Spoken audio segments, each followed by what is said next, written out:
Good day mga boss. Good morning po sa inyong lahat. At ngayong araw, nag-check lang tayo ng ating mga maliliit na babies na goldfish kasi nga sobrang lamig sa labas.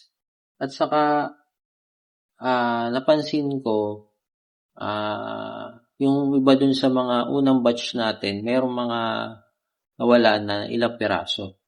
So hindi ko alam kung kinain ba siya or sa sobrang lamig. Pero hindi naman siguro sa sobrang lamig kasi yung iba naman is buhay. Mga ilang piraso lang naman, siguro mga bilang lang sa mga 5. Tapos, chinek ko na rin ang ating mga ibang nasa loob. Ito malaki na rin. Ito, at saka ito, at pati ito. So maliliit naman natin sa bagong sibol. Bali, ngayon ay, ano ba ngayon? 11. Pang 5 days nila ngayong araw. So, all goods naman, wala naman tayo nakikita. Pero kailangan natin silang mag-feed ng egg yolk kahit kapano. At may lipat na rin sana natin itong mga ito dun sa labas.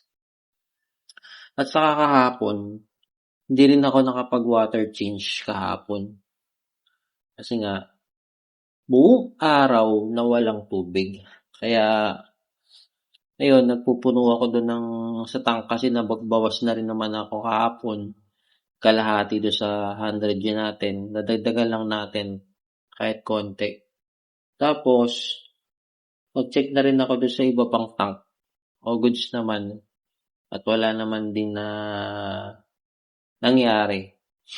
Yun lang sa mga update natin sa ngayong umaga.